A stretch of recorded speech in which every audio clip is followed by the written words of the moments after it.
Bienvenidos de nuevo. Vamos a empezar este nuevo video. A grosso modo, el video trata sobre el tema de integral de línea de un campo vectorial o de una función vectorial, que es exactamente lo mismo. Entonces, voy a comenzar a hacer un capítulo muy pequeñito de explicarles qué es una función vectorial, cómo se entiende y qué aplicaciones físicas podría tener una función vectorial. Y a partir de ello nos vamos a mover a desarrollar el objeto matemático que quiero hacer el día de hoy, que tiene que ver con integrales de línea. Entonces, una función vectorial es una función muy particular que toma vectores y le asigna vectores, ¿ok? O sea, toma un vector y le asigna un vector. Eso es diferente a lo que usted ha estado acostumbrado usualmente, porque normalmente uno está acostumbrado a que sean funciones escalares, que son las funciones que toman vectores y siempre asignan un número real, ¿verdad? Asignan un escalar. Entonces, esta función es un poquito diferente. Y bueno, para no redondar mucho en el concepto, voy a apoyar la idea con un ejemplo. En particular, observen esta función que tengo por acá, que es una función que está definida de R2 en R2. Entonces, esto lo que quiere decir es que es una función que toma vectores en dos dimensiones y le asigna vectores en dos dimensiones. Pues uno en primera instancia, eso pues le suena un poco raro, porque dice que puede significar que un vector se le asigne un vector. Y bueno, resulta que de pronto no es tan raro. Lo que sí podríamos pensar, por ejemplo, algún caso particular. Digamos, por ejemplo, que esta función que está aquí, que este es el criterio, digamos que yo voy a tomar el vector en el dominio, el vector 1, 1, para tomar un ejemplo particular.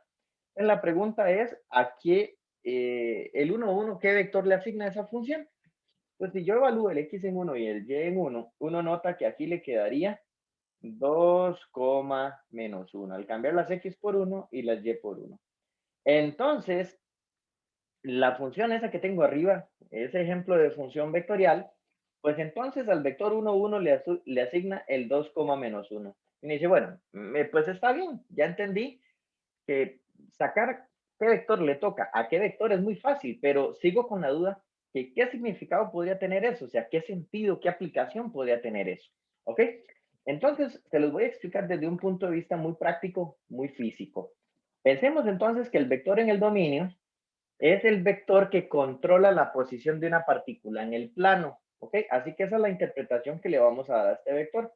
La partícula, la posición de la partícula en el plano. Entonces, por ejemplo, el 1, 1, lo que significaría es que en algún momento la partícula va por acá, por el 1, 1. Listo. Eso es lo que va a significar ese vector en el dominio. Ahora la duda más bien es qué podría significar este otro. O sea, ¿qué podría significar este vector? Pues este vector lo voy a interpretar como un vector de velocidad. Entonces, le repito, esto en el dominio me va a decir dónde está la partícula. Y este otro vector me va a indicar en la posición 1, 1 hacia dónde va y qué tan rápido se está moviendo la partícula. Esa es la idea. Entonces, si yo quiero representar el vector 2, menos 1, ya no como posición, sino como vector, entonces pues tendría que comenzar por ubicar el punto final, para ubicar el vector en posición estándar. Y pues entonces este vector que está aquí, vamos a ponerlo con otro color, vamos a ponerlo con un color verde, pero el problema es que la herramienta de segmento está muy gruesa. Vamos a hacerlo un poquito menos. ¿Ok?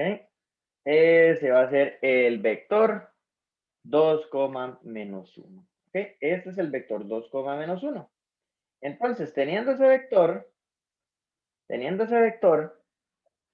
lo que significaría potencialmente es que a mí me interesan dos cosas de ese vector. Me interesa hacia dónde está apuntando y cuánta magnitud tiene. ¿Ok? Entonces, ¿por qué digo hacia dónde está apuntando? Porque entonces este vector verde yo lo puedo transportar y me lo voy a llevar al punto donde está la partícula. Entonces ya lo dibujé, o sea, la etapa es esa, ya lo dibujé. Ahora yo lo agarro y lo coloco. Hay varias formas de hacerlo. Una, por ejemplo, es colocarlo anclado en el punto de posición donde está la partícula. No es lo más común. Algunos programas lo que hacen que dibujan este tipo de campos vectoriales, así se llaman, lo que hacen es que lo colocan exactamente anclado en la pura mitad, ¿ok?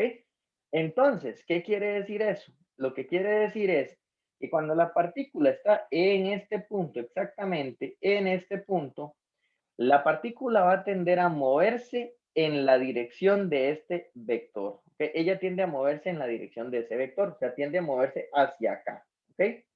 ¿Y con cuánta rapidez? Pues basta con agarrar este vector y calcular su norma.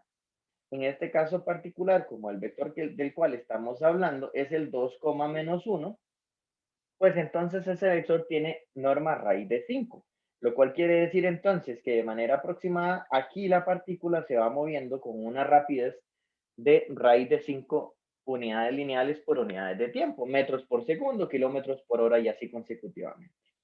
Si yo sigo haciendo eso, pues ya se lo expliqué para una posición en particular, pero digamos, yo tengo muchísimas posibles posiciones por donde puede ir la partícula, ¿no? En muchas posibles posiciones por donde la partícula puede pasar.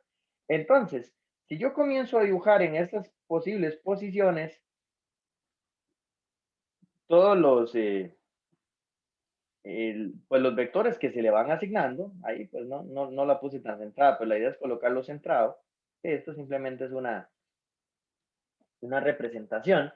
Entonces, toda esta historia de ir representando vectores es lo que vamos a llamar el dibujo de un campo vectorial. Es un campo de vectores o un campo vectorial.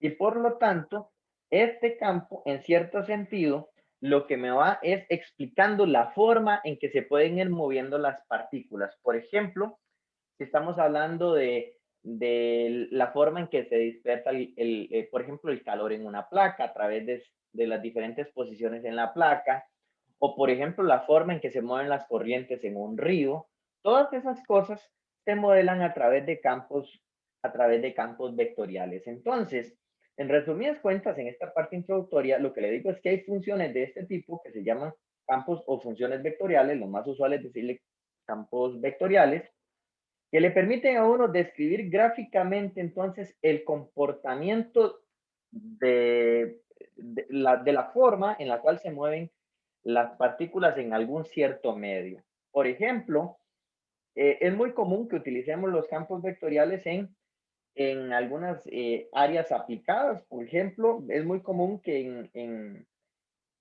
en meteorología, básicamente cuando hacen los mapas de vientos se crean a través de campos vectoriales. Usted ve, por ejemplo, una figura de este tipo en un periódico, y eso está, por ejemplo, explicando la forma en la cual se están moviendo los vientos en una determinada, por ejemplo, una determinada tormenta. Entonces, de una vez, sin uno tener muchísima experiencia, uno comienza, por ejemplo, a notar que aquí se comienza a formar un cierto punto de rotación donde hay un cierto riesgo que se llegue a formar tal vez un huracán o cosas por el estilo. Entre más, por ejemplo, entre más largas son estas flechas, significa, por ejemplo, que aquí los vientos se mueven muchísimo más rápido que, por ejemplo, por partes como por acá, donde tal vez la velocidad a la cual se está moviendo el viento de pronto no es tan fuerte, ¿ok? Entonces, en la vida real, los campos vectoriales se utilizan muchísimo. Les decía la analogía, por ejemplo, con la figura que tenemos en la derecha, que aquí tenemos un cierto cauce de un canal o de un río, en el cual las flechas, los campos vectoriales, podrían potencialmente estar modelando la forma en la cual se mueven las corrientes o las fuerzas de ese río.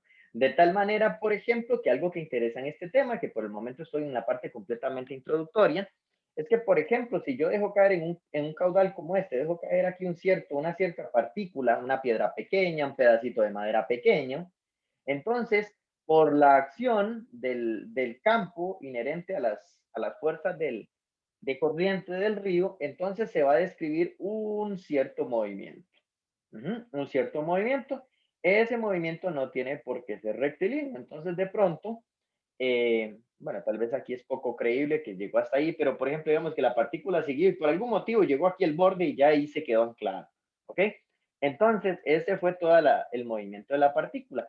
Entonces, en el tema que estamos, que es el desarrollo de la integral de línea de un campo vectorial, vamos a tener campos vectoriales que pueden ser, por ejemplo, campos de fuerzas, como estas, las fuerzas inherentes a la corriente del río, Entonces, si esta partícula salió de un punto A y llegó a un punto B, entonces de pronto a nosotros lo que nos interesa es medir el trabajo que tuvo que ejercer ese campo de fuerzas, que en este caso sería la corriente, para poder medir, para poder mover, perdón, el objeto desde la posición A hasta la posición B. Y el objeto no siguió una trayectoria necesariamente rectilínea, ¿ok?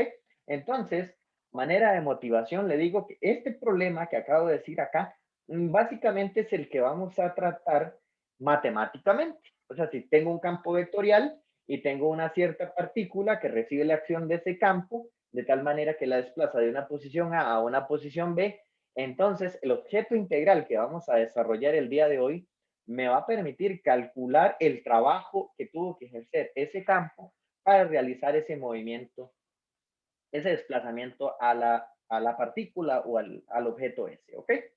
Eh, por ejemplo, también los campos vectoriales le podrían a uno servir para modelar la forma en la cual se dispersa el calor en una placa metálica. Aquí estamos mostrando en la figura ciertos vectores de flujo de calor, de tal manera que el calor se va a dispersar desde las zonas más calientes de la placa hacia las zonas más frías. Entonces, potencialmente podría uno modelar esa dispersión a través de campos vectoriales. ¿Ok?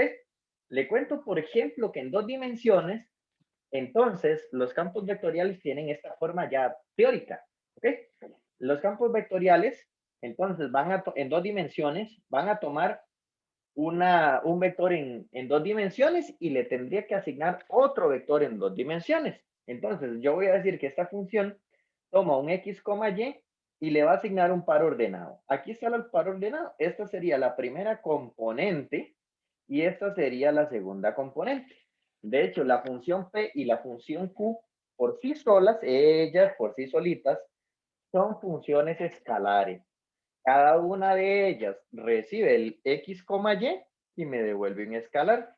El escalar que me devuelve p sería la primera entrada del campo, ¿no? Y el escalar que me devuelve q sería la segunda entrada. Entonces, repito, p y q van a ser funciones escalares. Y no solo eso, lo usual es pedir sobre ellas que sean funciones escalares continuas, ¿ok? Entonces, estas son funciones continuas en el sentido de lo que hemos trabajado hasta ahora en los diferentes videos, porque tanto P como Q son funciones escalares, ¿ok? Y bueno, de su conocimiento básico de álgebra lineal, recordará que un vector en dos dimensiones, o como se puede escribir así, se puede escribir como una combinación lineal de los vectores de la base canónica. Por eso por ahí dice P en la dirección de I más Q en la dirección de J. Estas dos expresiones representan exactamente lo mismo, ¿ok? Y les decía entonces, esto ya es redundante con lo que expliqué en la página previa, que lo que tenemos gráficamente es un cierto campo, una cierta representación a través de puras flechitas en dos dimensiones, ¿ok? Si yo agarro eso que le acabo de decir y lo paso a tres dimensiones, la historia es exactamente la misma. Nada más que ahora el campo vectorial va a tomar una posición en el espacio, un x, y, z, y le va a asignar un vector en tres dimensiones, ¿ok? Entonces, ese vector, pues lo vamos a llenar ahora con las funciones componentes p, q y r, donde cada una de ellas por separado van a ser las funciones componentes del campo, las cuales también le vamos a pedir que sean funciones escalares continuas, ¿ok? Y de la misma forma que lo dije en la página anterior, podemos representar este vector a través de la base canónica, como se muestra aquí en la parte en la parte de abajo. Mostramos pues un cierto diagrama que muestra lo mismo de hace ratos, simplemente que ahora pues las flechas están en un modelo tridimensional, ¿verdad? Podemos decir, por ejemplo, que aquí tenemos las diferentes posiciones y aquí tenemos los vectores que podrían estar modelando, por ejemplo, la dispersión de un gas en la atmósfera, por ejemplo. Tenemos ciertas partículas que se están dispersando, o incluso, por ejemplo, esto podría ser que yo tenga por aquí una cierta fuente de luz, como un bombillo, y esto podría estar dispersando, podría estar modelando lo que son las partículas asociadas a la luz y la forma en que ellas se van dispersando, ¿ok? Bien.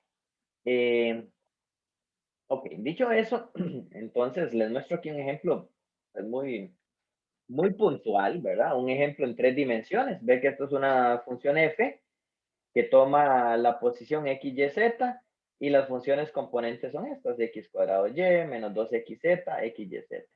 Simplemente como un cuidado, pues tengan mucho cuidado que por aquí es una resta, por lo tanto, cuando yo reescribo este campo o cuando lo leo, la primera entrada sería x cuadrado y, esa sería la primera función componente, esta es la función asociada al p, este sería el q, como puede ver, el menos lo tengo que tomar en cuenta ahí en q, y este sería el r, ¿de acuerdo? Entonces, esto sería un campo vectorial en 3 dimensiones, que como le digo, ya en un contexto aplicado, ese campo podría ser un campo eléctrico, podría ser un campo magnético, podría ser un campo simplemente de fuerzas que está modelando, por ejemplo, lo que les decía, las corrientes en un río. ¿Ok?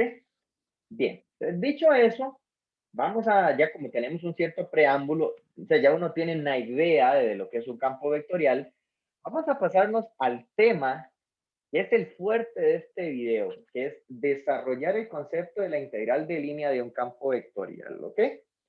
Entonces, resulta que este concepto de la integral de línea de un campo vectorial está completamente relacionado con el concepto físico del trabajo, ¿ok? Entonces, esto nos va a obligar a recordar ciertas cosas básicas que ustedes saben del concepto físico de trabajo. A un nivel muy elemental, cuando usted tiene contacto por primera vez con el concepto de trabajo, lo que le dicen es que suponga que uno tiene una fuerza de magnitud constante, pues aquí se los tengo bien resumido, una fuerza de magnitud constante que se le aplica a una cierta masa, y pues resulta que la aplicación de esa fuerza se hace en la dirección del movimiento y el movimiento es rectilíneo, ¿ok? Entonces, cuando yo muevo el objeto, no se vale, por ejemplo, en este primer modelo, como, por ejemplo, como que el objeto sea este y que yo aplico la fuerza, por ejemplo, en esta dirección y que el objeto se me mueva para allá. O sea, como que esta sea la dirección en la cual aplico la fuerza y así es como se mueve el objeto. Que suele suceder, por ejemplo, piense que esto es como un pupitre, una mesa, y yo llego y con la mano empujo en esta dirección. Pues entonces podría ser que la mesa se me desplace hacia este lado, ¿ok? Entonces, yo no estoy diciendo que este fenómeno no existe, por supuesto que sí existe, pero lo que le estoy diciendo es que en el modelo más básico de trabajo, eso no se vale. La fuerza tiene que aplicarse en la misma dirección en la cual se va a mover el objeto. Y el movimiento del objeto tiene que ser un movimiento rectilíneo. Entonces, ¿qué es lo que le dicen a uno? Bueno, si usted quiere medir el trabajo que tuvo que ejercer esa fuerza constante, para mover la masa una cierta distancia d, entonces multiplique la fuerza con el desplazamiento. En este modelo, eso sería una multiplicación de dos escalares. La multiplicación de esos escalares, pues me va a dar un escalar que es el trabajo, el cual tiene sus ciertas unidades. Lo usual es que la fuerza la vamos a medir en newtons y la distancia, por ejemplo, en metros. Y pues el newton por metro es lo que normalmente se le llama un joule. ¿Ok? Entonces, ¿qué es lo que estamos haciendo? Uno dice, bueno, sí, todo esto yo lo conozco, digamos, que usted como estudiante que ya tiene conocimiento de muchas áreas de la física, uno dice, pues esto yo lo conozco, ¿qué es lo que estamos haciendo nuevo? Bueno, le comento que lo que hace la integral que vamos a desarrollar el día de hoy es comenzar a generalizar estas cosas, porque estos modelos básicos son muy restringidos. Le acabo de decir que, por ejemplo, aquí la fuerza se tiene que tomar constante, el movimiento tiene que ser rectilíneo, la fuerza se tiene que aplicar en la dirección del movimiento y cosas por el estilo. Si yo me devuelvo a la explicación que dije hace ratos en el caudal, un modelo como ese básico, pues no sirve para resolver un problema como este. ¿Por qué? Porque primero que todo, las fuerzas en un río no son constantes. Dependiendo, bueno, usted mismo lo ha notado, cuando usted llega de pronto y se mete a un río, usted mete los pies o lo que sea, hay partes del río donde usted siente que la corriente le pega hacia un lado, luego le pega hacia el otro, en una usted siente que es como más fuerte, en otra un poco más débil y así consecutivamente. Entonces, Algo que estamos claros es que en la vida real, como en el caso particular de un río, la fuerza no es constante, ni tampoco los objetos se mueven de manera rectilínea. En un río, si yo dejo caer un pequeño partícula de madera, pues pretender que se vaya perfectamente en línea recta, eso es completamente erróneo. Como también es erróneo usted pretender que la fuerza, digamos, si el objeto está aquí, usted no va a pretender que el objeto se mueva de aquí a aquí y que la fuerza se le aplique exactamente en la misma dirección de cómo se va a mover el objeto. Pues así no es como funciona. Entonces, ¿qué es lo que estamos haciendo el día de hoy? Lo que queremos es comenzar a quitar tanta restricción al modelo más básico de trabajo. De hecho, usted conoce lo siguiente. Ya uno le dice, bueno, ¿qué pasa si ahora la fuerza no es constante? O sea, si yo pienso que el objeto se mueve, vamos a modelar el movimiento del objeto que sigue siendo rectilíneo por ahora, digamos que estamos superpuestos sobre el eje X y se va a mover desde un valor A hasta un valor B. ¿Qué es lo único que vamos a flexibilizar por ahora? Que ahora la fuerza no va a ser constante, se va a seguir aplicando en la dirección del movimiento y el movimiento sigue siendo rectilíneo, pero ahora la fuerza no tiene por qué ser constante, sino que a lo largo del desplazamiento, la magnitud que vas a tener por acá o por acá o por acá, esa magnitud depende del X donde yo vaya. Entonces, por ejemplo, si yo me paro aquí en un cierto X arbitrario, entonces la magnitud de la fuerza va a ser un F que depende de X. Y esa fuerza, como se los apunto acá, tiene que ser una fuerza continua. Entonces, ¿qué te enseñan a un nivel de un curso de física 1? Que en ese modelo, que ahora estoy pidiendo que la fuerza sea continua, pero variable, entonces el trabajo se mide ya no simplemente con una multiplicación, sino que se calcula con una integral. La integral de AB de la fuerza. ¿Ok? Entonces, este modelo de abajo es un poquito más amigable que el de arriba. El de arriba es muy restringido. Este es un poquito menos restringido, pero igual tiene muchas limitaciones porque igual sigo suponiendo que el movimiento es rectilíneo y sigo suponiendo que la fuerza se aplica en la dirección del movimiento. Y por lo tanto, este modelo pues no me sirve para resolver el problema de medir trabajo en el cauce de un río. ¿Ok? Entonces vamos a seguir viendo a ver cómo generalizamos el concepto físico del trabajo. Entonces, ¿cuál es el siguiente nivel? Vean qué bonito esto. ¿Cuál es el siguiente nivel? Entonces, vamos a suponer ahora que tengo un campo de fuerzas, ¿ok? Voy a suponer que tengo un campo de fuerzas. Entonces, para explicarles el dibujo que hice ahí a mano alzada, lo preparé para efectos de adelantar un poco en el video. Entonces yo voy a pedir que el campo de fuerzas es constante. Fíjense, por ejemplo, que esto que tengo aquí es como una reja en una acera, ¿de acuerdo? Entonces, lo que yo traté de simularle aquí es que estoy trabajando en una acera. Eso es una acera.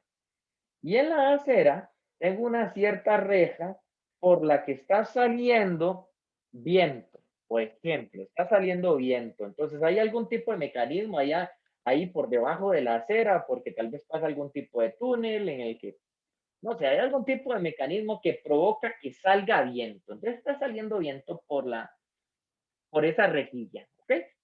Pues entonces, que yo diga que ese campo de fuerzas inherente al viento sea constante, lo que significa es, en términos gráficos, es que todos los vectores tendrían que estar apuntando en la misma dirección y con la misma magnitud. Por eso es que traté, aunque sea a mano alzada, que todos los vectores luzcan más o menos en la misma dirección y con la misma magnitud.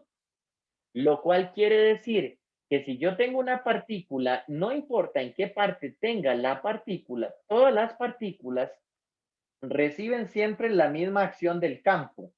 Es decir, siempre a todas las partículas se le aplica la misma fuerza y en la misma dirección. Cuando digo la misma fuerza me refiero con la misma magnitud. ¿Ok? Bueno, en términos matemáticos, lo que quiere decir es que el campo toma X, Y, donde X, Y es la posición de cualquier partícula, y siempre le asigna un vector alfa, beta con alfa y beta constantes.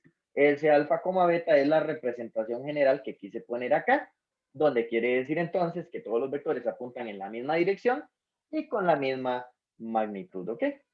Entonces, resulta, siguiendo la historia, resulta que aquí, pues por algún motivo, a alguna persona muy descuidada, se le cayó un pequeño pedazo de papel. Por aquí se le cayó una pequeña bolita de papel o pensemos una bolita muy pequeña de estereofón. ¿Ok? Entonces, pues por la forma en que le aplica el viento, pues el viento llega y le aplica así, en esa dirección, ¿verdad? Saliendo de la rejilla. Pero la acción del viento provoca que la bolita de estereofón se me mueva de aquí a acá. Ese es el desplazamiento. Y ese que le acabo de marcar en rojo, ese que le estoy marcando en rojo, sería como el vector de desplazamiento del objeto. ¿Ok? Entonces, vamos a seguir suponiendo que el desplazamiento se asocia a un movimiento rectilíneo. O sea, estoy todavía pidiendo movimiento rectilíneo, pero ya hay una diferencia con los modelos anteriores, porque como usted puede notar, el vector de fuerza no está siguiendo la misma dirección del desplazamiento, ¿ok? Entonces, ¿eso qué quiere decir? Lo que quiere decir es que la fuerza como un todo, o sea, la magnitud de la fuerza no se le aplica completamente a la bolita de estereofón, sino que hay un cierto componente, en este caso un cierto componente horizontal que es la que provoca que la bola se me desplace de aquí a aquí. ¿Ok? Entonces, la pregunta es, ok, si hay una cierta componente de esta fuerza que fue la que provocó el movimiento, entonces, ¿cómo hago yo para medir el trabajo de aquí a aquí? O sea, para medir el trabajo que tuvo que ejercer la fuerza para mover la partícula de ahí a ahí. ¿Ok? Bien. Entonces, este modelo en el que estamos sigue suponiendo fuerza constante, ajá, y sigue suponiendo que el desplazamiento es rectilíneo. La diferencia es que ahora ya tenemos una cuestión en la cual la fuerza no se aplica necesariamente en la dirección del movimiento, ¿ok?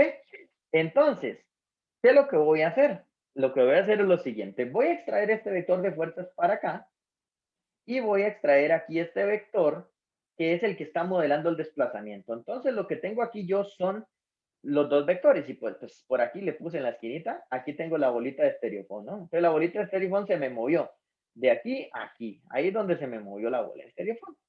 Entonces, la pregunta es, ¿cómo se define el trabajo? ¿Cómo se define el trabajo para este caso que yo estoy hablando? O sea, ¿cómo defino el trabajo que tuvo que ejercer el campo de fuerzas para mover la bolita de aquí a aquí?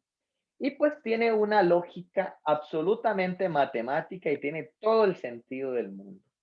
Lo que yo voy a hacer es aprovecharme en el concepto físico no, el concepto matemático, perdón, de la proyección vectorial. Entonces, ¿qué es lo que voy a hacer? Lo que voy a hacer es proyectar el vector F sobre el vector de desplazamiento. Y este vectorcito que usted está viendo aquí en morado sería la proyección. Es la proyección, por eso es que bajé estos dos vectores anaranjados, es la proyección de F sobre D. Entonces, la pregunta es, ¿este quién es? Es la proyección del vector F sobre D. ¿Ok? Entonces, este vector, en cierto sentido, es el que contiene la información de la fuerza asociada a la componente horizontal, ¿ok? A la componente horizontal. Entonces, si yo quisiera definir el trabajo, que ya no va a ser una pregunta, ¿qué tendría que hacer? Bueno, resulta que el trabajo se define como la magnitud de la fuerza en su componente horizontal, la magnitud que sería la norma de la proyección de F sobre D. Esto sería, ya cuando yo le pongo norma, ya estoy diciendo cuánta fuerza se aplicó en la dirección del movimiento. Eso es lo que está diciendo eso. Entonces, voy a multiplicar esto por la magnitud del desplazamiento, y la magnitud del desplazamiento es la norma del vector D. Entonces, para un modelo como este de fuerza constante que no se aplica necesariamente en la dirección del movimiento, el trabajo se define como el producto de la norma de la proyección por el vector de desplazamiento. Como usted puede ver, esto es un escalar y esto es un escalar. Esa multiplicación de escalares, pues me vuelve a dar entonces el trabajo. ¿Ok? Lo que pasa es que esta fórmula es importante hablar de ella porque hace que uno como estudiante en realidad entienda lo que está pasando, ¿verdad? Entonces dice, pues sí, sí, sabe, tiene sentido, ¿no? Es proyecto, luego tomo la norma me dice cuánta fuerza se está aplicando y luego multiplico por cuánto desplazamiento. Entonces uno le da un sentido a la fórmula. Lo que pasa es que esta fórmula de pronto es muy incómoda porque me obliga a calcular proyecciones y me obliga a calcular varias cosas, particularmente la proyección que es ligeramente incómoda. Entonces, hay una forma de reescribir esta fórmula. ¿Ok? Eso es lo que les voy a explicar. ¿Ok? Es que lo que yo llevo, me volví a traer por acá otra vez la misma figura, o sea, todo esto es lo que teníamos en la página anterior. Lo que yo le voy a decir ahora a usted es lo siguiente. Vea lo que vamos a hacer. Vamos a agarrar y vamos a pensar que aquí se me forma un cierto triángulo rectángulo, ¿ok?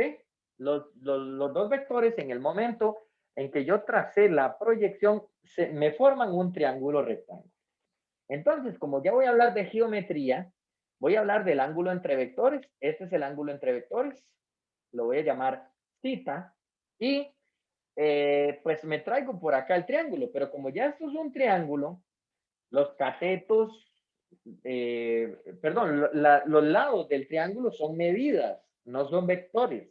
Entonces, cuando yo pienso en el triángulo y me lo traigo para acá, pues estoy obligado a ponerle norma. Entonces, ¿cuánto sería la hipotenusa? Sería la norma de F. ¿Y quién sería este cateto que tengo por acá? Este cateto, ¿quién sería? Sería la norma de la proyección, ¿verdad? Que son básicamente la norma de este vector moradito y la norma de esta hipotenusa. Bueno, de ese vector negro. Entonces se me forma este triángulo. Y ahora como tengo ese triángulo, ya es un triángulo rectángulo, yo puedo aplicar trigonometría básica. Entonces tengo una pregunta. En ese triángulo básico, ¿cuánto sería el coseno de θ? Pero el coseno de θ está bien fácil, porque esto sería la norma de la proyección dividido entre, y eso es cateto adyacente, dividido entre la hipotenusa. Entonces, la norma de F, listo, dividido entre la norma de F. Entonces, esto lo que tiene es una consecuencia, que por lo tanto, coseno de θ multiplicado por la norma de F es igual a la norma de la proyección. Y esto que acabo de hacer provoca que entonces yo tenga derecho a eliminar esta expresión que era muy incómoda y cambiarla por esta otra. Entonces, si yo me devuelvo un momento con esa información a como teníamos definido el trabajo, entonces lo que me quedaría es que el trabajo es igual al coseno de θ por la norma de F, que es lo que acabo de justificar, por la norma del vector de desplazamiento. Y bueno, tengo una nueva fórmula equivalente a la anterior, pero que ya no depende de la proyección. Ya ella no depende de la proyección, así que de pronto esta fórmula es más amigable. Ahora, puede ser que uno igual no le siga gustando, porque uno diga, sí, profesor, está muy bien, me quitó la proyección, pero ahora me metió el ángulo entre vectores, que podría ser muy incómodo. Entonces yo le digo, bueno, permítame un momento y también le elimino eso y le busco una fórmula mucho más amigable. Entonces, ¿qué es lo que vamos a hacer? Vamos a volver a agarrar otra vez el modelo de acá, me lo voy a volver a traer. Nada más que ahora vectorialmente. Aquí está el vector de fuerzas y aquí está el vector de desplazamiento. Y vuelvo a colocar el ángulo θ. Y le digo, ok, ahora sí, utilice su conocimiento de álgebra lineal elemental. ¿Y qué decía ese conocimiento? Que si yo calculo el coseno del ángulo entre vectores, era igual al producto punto de los vectores dividido entre el producto de las normas. ¿Ok? Un curso de álgebra lineal básico se ve esa fórmula. Repito, el coseno del ángulo entre vectores es igual al producto punto de los vectores dividido entre el producto de las normas. ¿Ok? De hecho, le llama la fórmula del coseno del ángulo entre vectores. Ok, usando esa fórmula yo puedo agarrar estas dos normas y pasarlas a multiplicar al coseno. Con lo cual me quedaría esto de abajo. Me quedaría que el coseno del ángulo entre vectores por el producto de las normas es igual al producto. Y si usted tiene buena memoria, nota o recuerda que, aquí lo puede notar, que esta expresión de la izquierda es exactamente lo que yo tenía acá.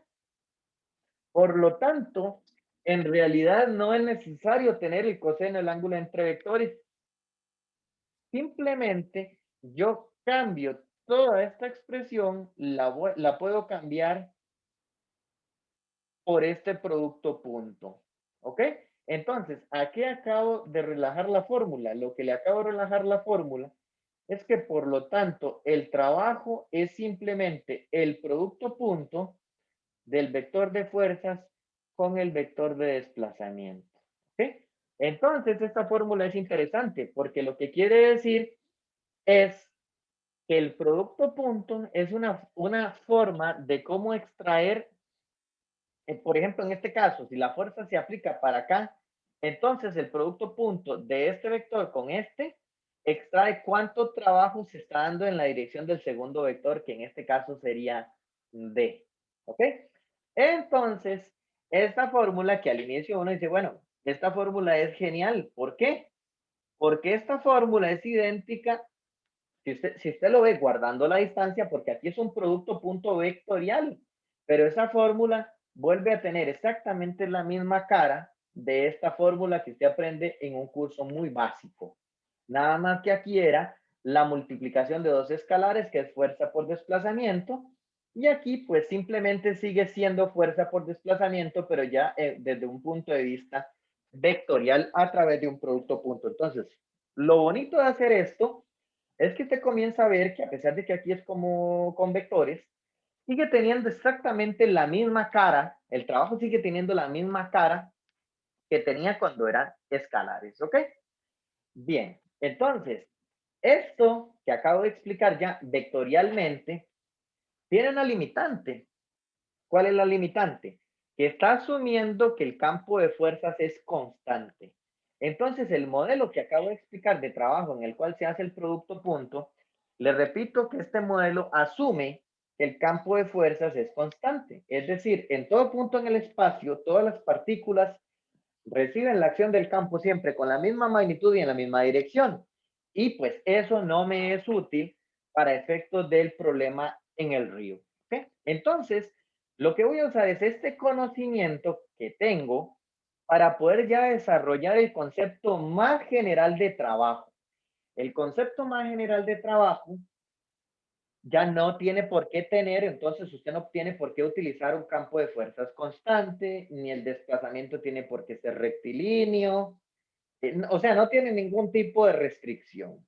Pero me voy a apoyar en esta teoría para poder desarrollar la integral de línea, que es la que permite generalizar el trabajo completamente, ¿ok? Entonces, bueno, antes de pasar a eso, simplemente les digo que en esta página les puse un resumen en bonito. Les pongo la pregunta aquí, ¿tendrá sentido que el trabajo es igual al producto punto de la fuerza con el desplazamiento? Ya después de todo lo que expliqué, entonces la respuesta a esa pregunta es, sí tiene sentido, ¿ok? Nos vamos a apoyar para ahora sí hacer el caso más general de trabajo. Y ahora sí vamos a hacer el caso más general que existe de trabajo. Entonces, para hacer el caso más general, ahora voy a tener un campo de fuerzas que es variable, ya no tiene por qué ser constante. Y pensemos de una vez, para ir a lo más general, pensemos que estamos en tres dimensiones. Entonces, recuerde por lo que expliqué al inicio de este video, que estos campos vectoriales entonces tienen esta forma. Sería aquí una función componente que es la P de X, Y, Z, la Q de X, Y, Z y la R de X, Y, Z. Estas funciones, entonces, estas son funciones escalares Serían escalares continuas, ¿ok? Funciones escalares continuas. Funciones, me falta la palabra funciones escalares continuas, ¿ok? Después lo vamos a sintetizar, vamos a decir simplemente que el campo es P, Q, R, bajo el entendido que el P, Q y R son las funciones escalares continuas y que no son constantes, ¿verdad? Ese P, Q y R no son constantes, lo cual hace que el campo de fuerza sea entonces variable. Aquí tenemos la representación, que pues, pensemos igual que esto es como como le decía, como el cauce de un río y estos vectores en morado, pues lo que están es como representando la acción del campo. De tal manera entonces que si yo llego y les decía hace rato y dejo caer por acá una partícula, entonces la acción del campo pues va a hacer que la partícula se mueva, se mueva y digamos que llegó aquí. Entonces, desde un punto A un punto B se generó el movimiento por la acción del campo. Y pues entonces el movimiento ya ni siquiera tiene por qué ser rectilíneo, un movimiento no rectilíneo. Y como usted puede ver, la acción del campo no es constante, sino que, por ejemplo, aquí, la partícula cuando va para acá, vea la forma en que recibe la fuerza, ¿ok? En cambio, cuando la partícula va por acá, recibe la fuerza más o menos en esa dirección y así consecutivamente. Entonces, la forma en que el campo acciona sobre la partícula depende de la posición.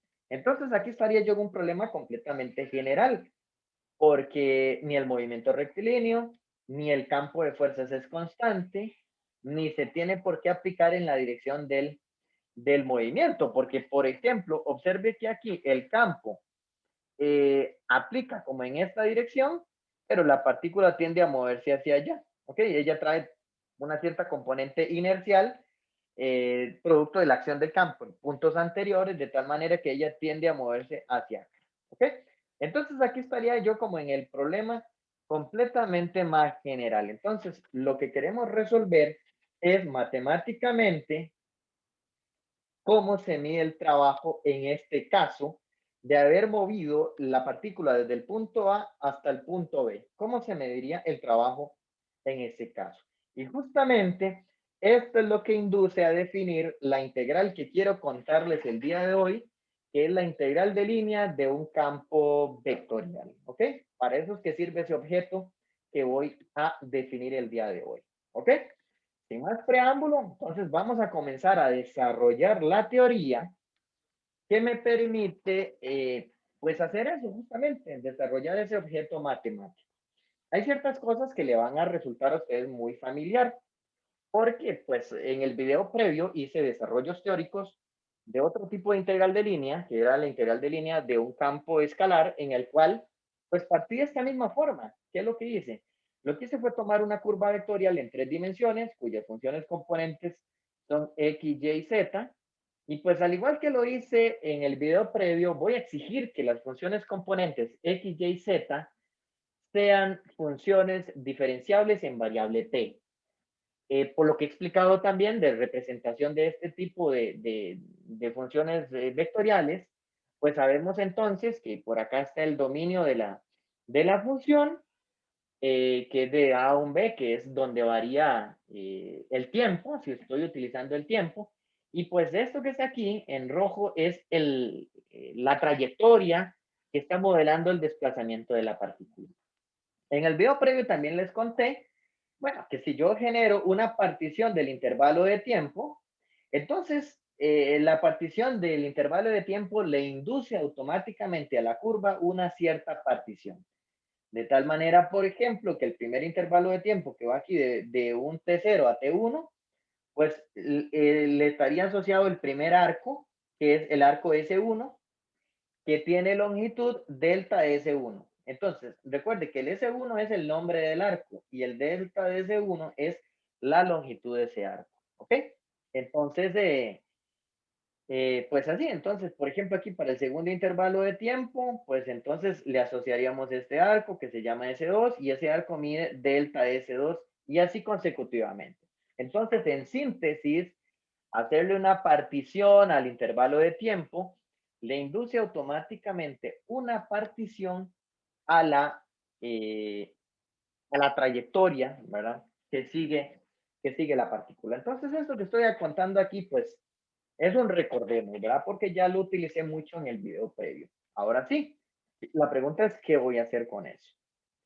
Entonces, suponga que ahora tengo el desplazamiento de la partícula que le acabo de contar, que estoy modelando a través de esta curva, y suponga que ahora tengo un campo vectorial continuo. Cuando pongo un campo vectorial continuo, justamente lo que me refiero es que las funciones componentes, la P, Q y R, que le expliqué hace ratos, pues que esas funciones tienen que ser funciones escalares continuas. Entonces, pues tengo por acá podemos representar algunos vectores, digamos, estos son como vectorcitos que representan el campo vectorial que tenemos, algunos más largos que otros, no todos en la misma dirección y no necesariamente todos con la misma magnitud. Entonces, esto que estoy representando a través de esas flechitas, pues son justamente algunas componentes del campo vectorial.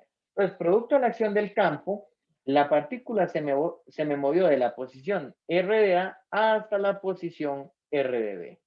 Y bueno, ¿cuál es la idea? La idea justamente es voy a trabajar primero a través de una aproximación. Lo que yo voy a hacer es aproximar cuánto trabajo se ejerció aquí. Luego, cuánto trabajo se ejerció aquí. Y así consecutivamente. ¿Ok? En particular, por la costumbre que ya usted tiene en el desarrollo de integrales, uno lo que hace es agarrar un arco genérico. En este caso, lo que voy a hacer es extraer este arco y le voy a explicar cuál es la estrategia que se sigue para aproximar el trabajo en el 10º arco. Si ya yo lo tengo aproximado en el 10º arco, pues luego nada más sumo de igual 1 a n, porque en total tengo n arcos para obtener una aproximación del trabajo total. ¿Ok? Pues antes de pasar a trabajar en el 10º arco, quiero hacerles un comentario de algo básico que a uno se le puede pues medio enredar más adelante. Entonces mejor le cuento lo siguiente. Vamos a ver, esto ya lo borro. Digamos que usted tenga un vector v y la norma de ese vector v es 1. Si usted toma un vector, a este tipo de vectores se le llaman vectores unitarios, ¿verdad? Que tienen norma igual a 1. Si usted agarra un vector unitario y lo multiplica por un escalar, por ejemplo, como en este caso lo multiplico por 2, entonces ahora la norma es 2. Si lo hubiera multiplicado por 3, la norma es 3. Si lo multiplico por menos 2, la norma es 2. Y así consecutivamente. O sea, la norma siempre es positiva. Entonces, multiplicar por un escalar a un vector unitario automáticamente provoca que el nuevo vector, que el vector resultante, tenga exactamente la longitud de ese escalar. Entonces, eso que me parece muy razonable, es lo siguiente, yo entonces tengo un vector unitario, eso quiere decir que tiene norma 1. Y esta cosa que está aquí, que por el momento, usted sabe que era la longitud del 10º arco, ese era ese delta SI, ¿verdad? Entonces, si yo tengo este vector unitario y lo multiplico con ese escalar, con el escalar, este es un escalar que es longitud del 10º arco. Longitud del 10º arco. Entonces, al ser una longitud es positiva. Por lo tanto, entonces, esto me genera aquí adentro un nuevo vector. Ese nuevo vector, ¿cuánto mide? Mide delta de SI. Mide delta de SI por lo que le acabo de explicar. Están multiplicando es a un vector unitario. Bien. Ok, entonces, dicho ese detalle, bastante básico, voy a retomar lo que les estaba diciendo. Voy a dedicarme a trabajar en el 10º arco. Entonces, por acá extraigo el 10º arco. El 10º arco, pues entonces pensemos por un momento que esta es la posición asociada, que ese es el R de TI y este es digamos, es que cuando uno hace el desarrollo de integrales, en el desarrollo de integrales voy a volverme un momento. Lo que uno tiene que hacer en el desarrollo general de integrales es venir aquí y generar un aleatorio, un número aleatorio, un tiempo aleatorio. Entonces, en el primer intervalo se le llama T1 asterisco. Ese T1 asterisco es cualquier valor aleatorio entre T0 y T1, donde en particular el T1 asterisco, es cualquier punto. Por lo tanto, le podría caer encima al T0, le podría caer al T1 o cualquier valor intermedio. ¿Ok? Lo mismo para este otro, digamos aquí, aquí es T2 asterisco, y por acá en el iésimo se llama TI asterisco. Entonces, con ánimo de no hacer la explicación demasiado engorrosa, voy a suponer que este aleatorio en el iésimo intervalo cayó exactamente en el extremo izquierdo, que es lo que ustedes les explicaban en cálculo en una variable cuando les explican la integral de Riemann, que a veces les decían, vamos a trabajar con los extremos izquierdos del intervalo o vamos a trabajar con los extremos derechos. Es que resulta que cuando ya uno pone el límite que afina la partición, al fin y al cabo no interesa que el aleatorio esté en algún punto intermedio o que esté en los extremos del intervalo, porque cuando usted afina la partición, entonces el extremo derecho y el extremo izquierdo se tienden a fusionar. O sea, en el infinito, esos intervalitos que van de T0 a T1, de T1 a T2 y así consecutivamente, comienzan a hacerse tan pequeñitos con el extremo izquierdo tan cerca del extremo derecho que ya en el infinito el extremo derecho y el izquierdo tiende a ser lo mismo. Por ese motivo es que el aleatorio usted lo puede tomar en el extremo izquierdo, en el derecho o en algún punto intermedio. Entonces, con el ánimo de no hacerles mucho enredo en la explicación teórica, voy a suponer que el aleatorio me cae en el extremo izquierdo. Y pues el extremo izquierdo justamente es el que estaría asociado al extremo izquierdo. Este sería el R de TI menos 1. Y este que está aquí es el R de TI. Lo que estoy suponiendo es que en lugar del aleatorio caerme aquí, en lugar de haber caído aquí, me cayó exactamente encima del extremo izquierdo. Eso es todo. Estoy suponiendo eso y no hay ningún problema porque cuando yo hago el refinamiento y le tomo el límite, al fin y al cabo, este arco, que aquí usted lo está viendo muy grandote, cuando ya hago un refinamiento, pues entonces este punto tiende a acercarse a este.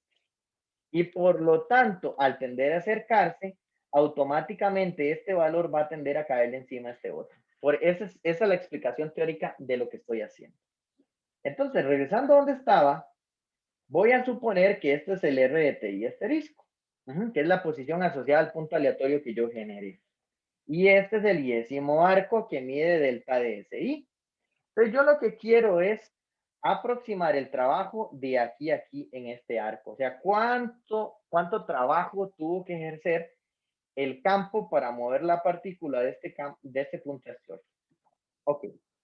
Como yo lo que sé es medir a través de vectores, como se los acabo de explicar acá, yo lo que sé medir es a través de movimientos rectilíneos, porque vean que acá el vector no se aplicaba en la dirección del movimiento, pero el movimiento siguió siendo rectilíneo. Entonces, lo que yo sé hacer en el fondo es trabajar con movimientos rectilíneos.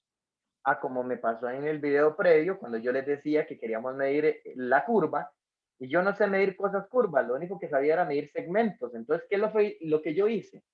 Aproximé la curva a través de una curva poligonal que está compuesto por puros segmentos. Entonces, siempre es así. Lo que uno, cuando usted quiere aproximar algo curvo, lo aproxima a través de cosas rectas. Bien, entonces, ¿qué es lo que yo voy a hacer? Lo que voy a hacer es construir el vector tangente. El vector tangente. Este vector tangente va a estar aproximadamente en esta dirección. Ese es el vector tangente. Ponga mucha atención a lo que voy a escribir. Este es el vector tangente unitario en el punto R de TI asterisco. Es el vector tangente unitario, ¿verdad? Ese T sub U es para que usted me entienda que es el tangente unitario. Este vector entonces tiene norma 1, es el tangente unitario, ¿ok? Entonces, lo que yo voy a hacer es lo siguiente. Yo voy a hacer, pues geométricamente, Piense, vamos a ver, piense que esto que usted ven como en amarillito es un alambre que yo voy a llegar y lo voy a enderezar. Me lo llevo para acá y aquí tendría ahora la punta del alambre. Entonces, me va a aparecer otro vector que está en la misma dirección del vector tangente unitario, que es el vector este que estoy tirando en rojo. Ese vector tiene la misma dirección del vector tangente, pero su longitud ya no es 1, sino que este vector que va de aquí a aquí tiene norma delta de SI. ¿Por qué? Porque por así decirlo es como el alambre que yo lo enderecé. Entonces, el alambre torcidito o recto, pues tiene que tener exactamente la misma medida. Entonces, este vector rojo ahora va a tener como longitud delta de SI. Entonces, la pregunta del millón es, ese vector rojo que va desde aquí hasta aquí, ¿quién es? El vector rojo es el vector, ponga mucha atención, es el vector delta SI multiplicado por el tangente unitario en la dirección, perdón, es el vector de norma delta SI que tiene la dirección del tangente unitario. Así que este es el vector rojo. Ese sería el vector rojo. Por ese motivo que estoy explicando, es que yo saqué el ratito aquí arriba para explicarles esto, que les decía que cuando usted agarra un vector unitario y lo multiplica por un escalar, la norma del nuevo vector es delta SI si el escalar es delta SI que es positivo. Entonces, por ese motivo es que el vector rojo es todo esto, ¿verdad? Donde esto es un escalar y este es el tangente unitario. Entonces, ¿qué es lo que vamos a hacer? Y aquí es donde está la esencia del desarrollo de esta integral. Que por cierto, no se desespere, yo sé que es un video amplio, pero es que hay demasiada teoría de por medio. Ya casi llegó a la integral. Y cuando ya llegue a la integral, ya podemos pasar a los ejemplos, que es la parte ya operativa muy sencilla de ejecutar. ¿Okay? Entonces yo lo que voy a suponer es lo siguiente. Lo que yo voy a suponer es que la acción del campo, en lugar de provocar que la partícula se moviera de aquí a aquí, la partícula más bien se movió en línea recta de aquí a aquí. Obviamente, aquí se me dicen nombres, pero está pésimo. Aquí hay un error. Hay un error de aproximación y ese error es enorme. Ese error es enorme. Tiene toda la razón. De hecho, permítame agarrar esta figura por aquello que la necesite, la voy a clonar y la voy a dejar aquí abajo. ¿Okay? Claro que hay un error de aproximación y ese error está horrible. ¿Pero por qué? Porque estoy trabajando a un nivel macro. Yo aquí estoy trabajando a un nivel tan grande que pues obviamente usted percibe un error de aproximación enorme, pero solamente trabajando a un nivel macro soy capaz de que usted me vea los dibujos. Pero pensemos que cuando yo genero el refinamiento, entonces ese arco cada rato se va a ir haciendo más pequeño. Entonces, con eso lo que le quiero decir es que cuando ya yo tome el límite con la norma de la partición tendiendo a cero, este arco va a ser cada rato más y más pequeño. Y de modo que es más y más pequeño, aquí el error es más pequeño, el error es más pequeño, el error sigue, sigue, sigue. Entonces, cuando yo trabaje con arcos y vectores que son demasiado pequeños, pues resulta que ya voy a estar aquí nada más, trabajando aquí. Y ahí, en un vecindario del punto R de T sub i asterisco, aquí ya el arco y los vectores tienden a ser iguales. O sea, el error de aproximación va tendiendo a cero. Y esa es la esencia del desarrollo de las integrales. Es aproximar primero con un error que es muy grande y luego generar refinamientos que provoquen que esos errores tiendan a desaparecer. ¿Ok? Entonces, pues la buena noticia es esa, que cuando ya yo coloque el límite, pues esos errores van tendiendo a cero. Pero entonces la ciencia es esa, es tomar como aproximación del trabajo, que al inicio es malísima la aproximación, lo que yo voy a hacer es medir el trabajo de aquí a aquí y lo tomo como aproximación del trabajo en el 10º arco. Ok, Dicho eso, entonces, por aquello que necesite, me voy a llevar este dibujo. Vamos a ver si lo necesito en la siguiente página. Yo creo que aquí lo necesito. Lo voy a pegar acá. Ahí lo tengo. Y lo que vamos a hacer es ya quitar esa parte, error de aproximación. Vamos a quitar esto de arriba que decía la norma. Ok, entonces, ¿qué es lo que voy a hacer? Bueno, pongamos ahora el campo. Ya ahora sí voy a aproximar el trabajo. Entonces, aquí tengo voy a meter algunos vectores que representan el campo vectorial, que va aquí, ahí está el campo vectorial, ¿no? En algún momento aquí pasa un vector que representa el vector de fuerza asociada a la posición R de TI asterisco. Ujú. Ese es el vector de fuerza asociada a la posición.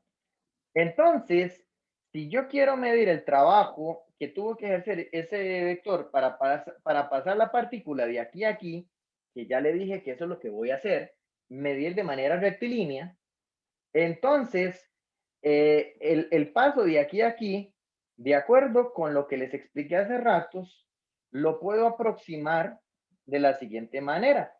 Ya yo puedo decir que entonces el trabajo en el 10º arco es no igual, es aproximadamente, que al inicio la aproximación es pésima, pero sería aproximadamente ¿quién? Sería, recuerde que es el vector de fuerzas, producto punto, el vector de desplazamiento. El vector de fuerza es F de R de TI asterisco. Producto punto, ¿quién? Me dice el profesor, no, producto punto contra este, hasta de el lujo de irlo a copiar y traérselo, correcto, aquí viene. Ese es el vector, bueno, que ahí ya no me sirvió porque está torcido. Mejor lo voy a volver a escribir, lo voy a escribir en rojito. Sería el delta SI por el tangente unitario. Por el tangente unitario. Donde esto obviamente es un producto punto de este vector con este otro vector. ¿Ok? Ahí está el producto punto de esos dos vectores. ¿Ok? Entonces esto me daría una aproximación del trabajo. Ahora quiero aprovechar para recordarles de álgebra lineal esta propiedad. En álgebra lineal decía que si yo tengo un vector, tengo producto punto contra otro vector, pero este otro vector tiene un escalar, entonces yo puedo sacar el escalar. Yo puedo sacar el escalar. ¿Ok? Entonces, esas son las propiedades del producto punto. Y de aquí para abajo es simplemente una anotación. Es simplemente una anotación. Que no hay mayor pecado si el escalar, en lugar de ponerlo primero, lo ponemos de segundo. Yo sé que a nivel de álgebra lineal a uno le dicen que primero se pone el escalar y después el vector, pero eso no es mayor pecado. Si usted me dice que el escalar lo va a poner aquí al frente, ¿por qué? Porque al fin y al cabo, si usted presta atención aquí, al fin y al cabo, este producto punto ya es un escalar. Así que en el fondo lo que yo tengo aquí es una multiplicación de escalares. Y se supone que estás trabajando en un campo donde el producto de escalares es conmutativo. Así que yo lo ponga de primero, lo ponga de segundo, no hay absolutamente ningún, ningún problema. ¿Ok? El escalar lo puedo colocar acá. Me dice, bueno, sí, está bien. ¿Y qué tiene que ver eso con lo que estábamos haciendo? Es que vean que esto es como si fuera un vector U, como si esto fuera un vector V y este fuera alfa veces U. ¿Lo ves? Entonces, ese es exactamente el modelo que tengo arriba. Entonces, lo que le estoy diciendo es que usted puede reescribir esa expresión que está ahí como, ponga atención, sería el vector U, producto punto, el vector V,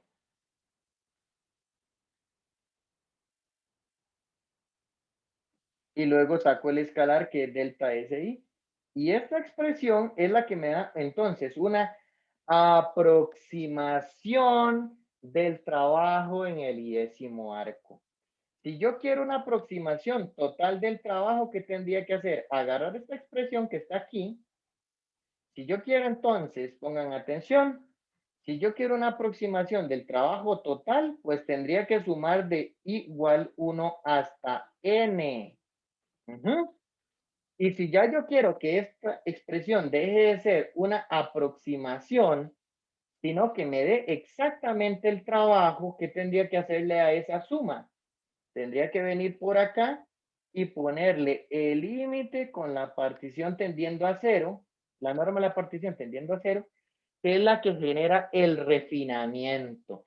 Y esta expresión es la que provoca que estos errores que les estaba contando en la página anterior, que estos errores tiendan a desaparecer.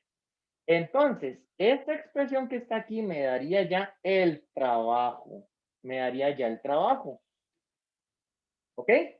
Y esto que está aquí es la definición, en caso que ese límite exista, de una integral. Uno dice, ya llegamos a una integral. Esto es una integral. En el caso que ese límite exista, es la integral de a b con respecto al diferencial de longitud de arco. Este delta SI se convierte en el diferencial de longitud de arco. Y este producto punto que está aquí, entonces sería el producto punto del campo de fuerzas con el vector tangente unitario, aunque le comento que ya en la notación de integral no es común ponerle t sub u, simplemente se pone t, ¿ok? Bajo el entendido que esa integral supone que el t es el tangente unitario, ¿ok? Entonces ya acabo de llegar. Aquí está el resumen de lo que le acabo de decir. Aquí está el resumen. Y resulta entonces que si yo le digo a usted, ¿qué es lo que hace este producto punto? Es sacar la componente tangencial de la fuerza. ¿Sí o no? Es sacar la componente tangencial de la fuerza. Entonces, si yo le digo a usted, dígame de la manera más general, ¿qué es el trabajo? El objeto físico del trabajo. El objeto físico del trabajo es la integral de línea de la componente tangencial de la fuerza con respecto al diferencial de longitud de arco. Eso es la definición más general de trabajo, que tiende a escribirse de la siguiente manera. Se escribe como la integral sobre C, donde C es la curva, de F producto punto T de S. Esta es la notación para este tipo de integral. ¿Okay? Es la notación para este tipo de integral. Y claro, por supuesto que uno dice, bueno, sí, muy bonito, pero ¿y esto cómo se calcula? ¿Verdad? ¿Cómo se calcula? Porque ya hicimos todos el desarrollo teórico, pero esa integral que usted acaba de decir, ¿cómo se calcule ya en la práctica? Que no me obliga a mí a estar calculando este bendito límite, porque sería extremadamente complejo. Entonces, en la práctica, ¿cómo se calcula? Pues ahí está la respuesta de cómo se calcula. En realidad es sumamente fácil. ¿Por qué? Porque como usted puede ver, esto se va a llegar a convertir, esto se convierte, ponga mucha atención, esto se convierte en f de r de t, lo cual en la práctica quiere decir que hay que agarrar el campo vectorial y evaluarlo en la parametrización de la curva. Eso es lo que quiere decir. Ok. Producto punto. Este vector que está aquí es el tangente unitario. Pero dice, profesor, ¿quién era el tangente unitario? El tangente unitario no era R' dividido entre la norma R'. Ese no era el tangente unitario. Y dice, sí, claro, claro, por supuesto. Y en este, ¿en quién se va a llegar a convertir? En el diferencial de longitud de arco. ¿Y quién era el diferencial de longitud de arco de acuerdo con el video previo? Es la norma de R' de T. Esto que estoy haciendo acá es justamente la sustitución que tengo acá, ¿ves? El F de R de T. Luego el T es el tangente unitario, ¿ok? Y el ds es el diferencial de longitud de arco, que es la norma de R' de T de T. Tomando en cuenta que esta expresión es un escalar y este es el mismo escalar, esos escalares se cancelan. Entonces, ¿qué es lo único que queda? Lo que queda es el producto punto este que está acá. Es el producto punto del campo vectorial y el vector R'. Y el vector R'. Entonces, si usted me pregunta a mí, ¿cómo se calcula este tipo de integral? es lo que dice exactamente aquí. ¿Qué es lo que dice ahí? Parametrice la curva. Determine quién es el R de t. Cuando ya lo tiene, vaya a su campo vectorial y evalúelo en R de t. ¿Qué significa evaluarlo en R de t? Todos los X los cambio por X de t. Todos los Y los cambio por Y de t. Y los Z los cambio por Z de t. Y haga producto punto contra la derivada de la parametrización. Esto es el cómo se calcula y termina en una integral en una variable. O sea, esto todo es un concepto físico lindísimo, con cierta complejidad que termina uno cayendo en una integral toda sin gracia en una variable que ya usted hasta en la calculadora podría hacer. Entonces, la parte ya operatoria es muy sencilla. Lo que es difícil es llegar a esta integral. ¿Ok? Pues bueno, le comento que hay una notación adicional que usamos. Este R' de t se le acostumbra a llamar de R, es una notación, es el de R vectorial. Es simplemente una notación. Entonces, ¿cómo le vuelven a usted a escribir este tipo de integral? Le vuelven a poner aquí el f y le vuelven a poner todo esto como un dr, se lo compactan así. Que por cierto, en libros de física, pues probablemente sale con la flechita arriba. En libros de matemáticas lo que hacen es que te ponen la R como más en negrita, como indicando que es un dr vectorial, se lo ponen como así. Entonces, yo lo que quiero con esta explicación es que usted entienda que esta integral que está aquí y esta significan exactamente lo mismo, por lo que le estoy explicando acá. Son notaciones de exactamente el mismo objeto, así que esto y esto es exactamente lo mismo. Lo digo porque a veces ya usted cuando resuelva ejercicios o resuelva alguna prueba, podría ser que se tope esta notación a como puede ser que se tope esta otra. Y usted tiene que quedarle claro que las dos significan exactamente lo mismo. ¿Ok? Bien. Dicho eso, aquí está el resumen. Ya eso, pues, esto está en bonito en computadora de lo que le acabo de contar. Esta integral tiene nombre. Se llama la integral de línea. Aquí está. Es la integral de línea con respecto a la longitud de arco, la componente tangencial de la fuerza. O simplemente lo que dicen es la integral de línea de un campo vectorial. Así le llaman. Que por cierto, perdón, pero un detalle importantísimo. Uno dice la integral de línea de un campo vectorial, pero en el fondo usted no integra un campo vectorial, porque vean que este producto punto es de un vector contra un vector. Por lo tanto, toda esta expresión que está aquí, al fin y al cabo es un escalar. Así que no es cierto que uno integra un campo vectorial. Usted termina integrando un escalar, una función escalar. Por lo tanto, este tipo de integrales termina siendo la misma historia del video previo. Sigue siendo la integral de línea de una función escalar. Nada más que aquí la función escalar está compuesta a través de un producto punto de dos campos vectoriales. El campo vectorial de fuerzas con el campo vectorial de los vectores tangentes. Este producto me da un escalar. Pero bueno, en honor a que esto mide el trabajo y todo lo que usted quiera, entonces, como se usa un campo vectorial como una de las componentes del producto punto, se acostumbra a decir que esta es la integral de línea de un campo vectorial, cuando en realidad usted no integra un campo vectorial. Lo que termina integrando es un campo escalar, ¿verdad? Entonces, simplemente es una cuestión de nombre. Y pues, por dicha, ya estamos súper cerca, ya aquí estamos a una paginita de ya poder hacer ejemplos, pero los ejemplos usted los va a sentir sumamente amigables. Solamente quiero hacer una discusión final teórica antes de ya proceder a los ejemplos que tienen que ver con la orientación de la curva. Porque resulta que en el video previo, como ustedes pueden recordar, yo dije que la orientación de la curva, cuando yo estoy midiendo una curva, por ejemplo, no es importante. O cuando yo estoy calculando la integral de línea de un campo escalar, no es importante. Pero de pronto usted dice, profe, pero es que ahora tengo un choque conceptual, tengo choque de ideas. Porque usted me está diciendo que esta integral que usted está explicando en este momento también es la integral de línea de un campo escalar. Y si la clase, si el video anterior me dijo que la orientación de la curva no importaba, ¿por qué ahora, si es el mismo tipo de integral, por qué ahora sí me dices que sí importa? O sea, ¿qué es lo que hace la diferencia? a pesar de que las dos integrales son de funciones escalares. Y bueno, la diferencia la hace lo siguiente. Si usted tiene, aquí tengo exactamente la misma trayectoria, ¿verdad?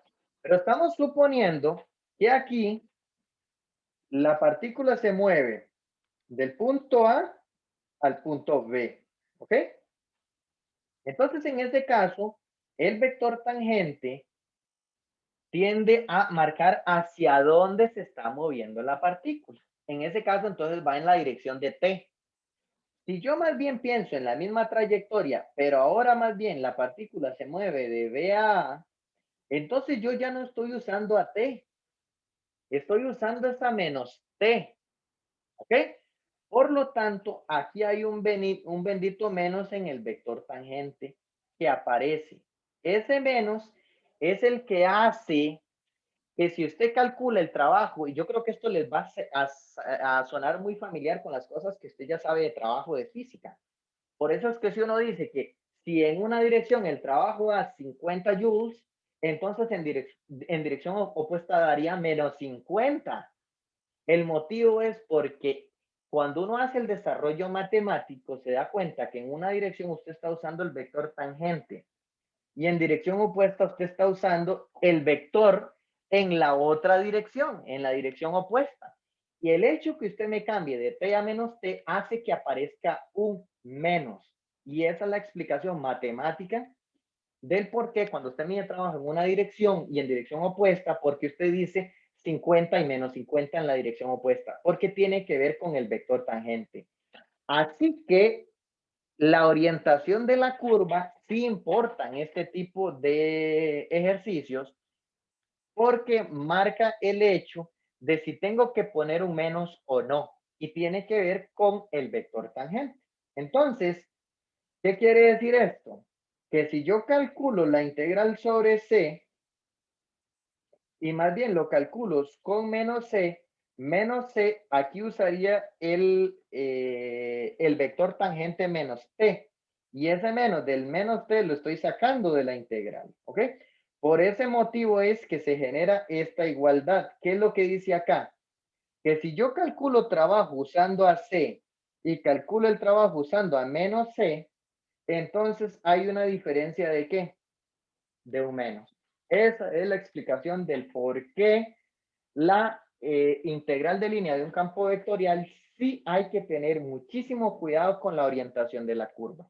Ahora, cuando digo que hay que tener muchísimo cuidado, simplemente eh, lo que quiero decirle es que cada vez que usted parametriza la curva para un ejercicio en este tipo de integrales, cada vez que usted parametriza la curva, tiene que verificar la parametrización suya, qué punto generó como punto inicial y qué punto generó como el punto final. Ahora, usted siempre puede calcular o resolver el ejercicio con la parametrización que usted diseñó. No es que la parametrización hay que cambiarla. La que usted diseñó, usted la usa. Pero si la orientación le quedó al revés, entonces usted hace el cálculo con la parametrización suya y luego a la respuesta hay que cambiarle el signo. ¿Ok? Si yo verifico la parametrización y me coincide con la que me están dando en el ejercicio, con la forma en que están orientadas las flechas en el ejercicio, entonces yo calculo con mi parametrización, la cual está perfectamente orientada, y simplemente calculo y lo que me da como resultado esa sería la respuesta al ejercicio. No tengo necesidad de cambiar el signo, ¿ok? Ese detalle que acabo de mencionar lo vamos a reforzar a continuación con los ejemplos. Ok. Eh, como un comentario adicional, algo para usted.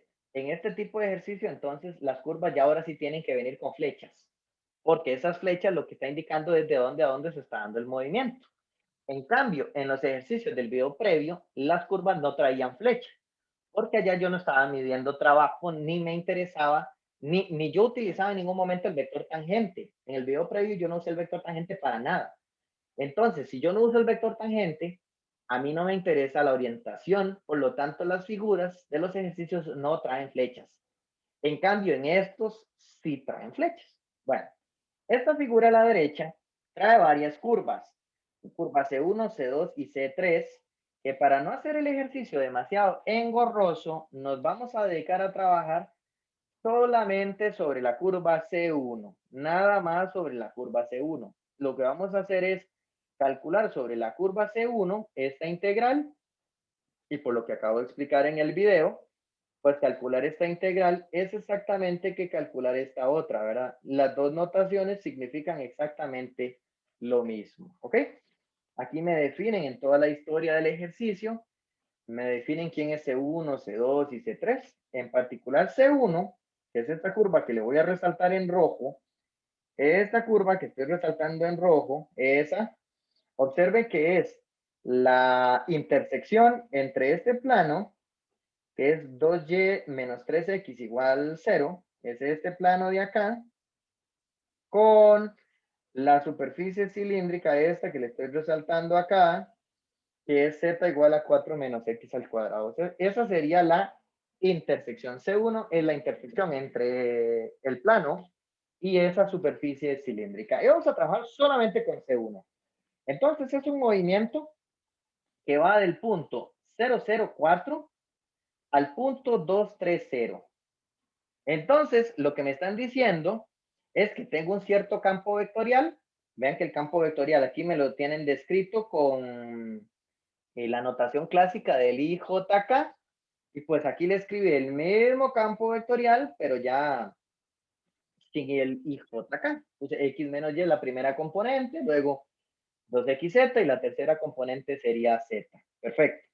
Entonces vamos a resolver este ejercicio. Para eso, que en el cierto sentido, lo que estaría uno entonces es, si este F es un campo de fuerzas que está aquí actuando, aquí hay un campo de fuerzas en el espacio, entonces lo que iríamos a medir es el trabajo de aquí a aquí, o sea, cuánto trabajo tuvo que ejercerse para generar ese movimiento, ¿ok? Entonces vamos a parametrizar. Lo primero que vamos a hacer es pues parametrizar esta curva que le vuelvo a resaltar en rojo, esta curva.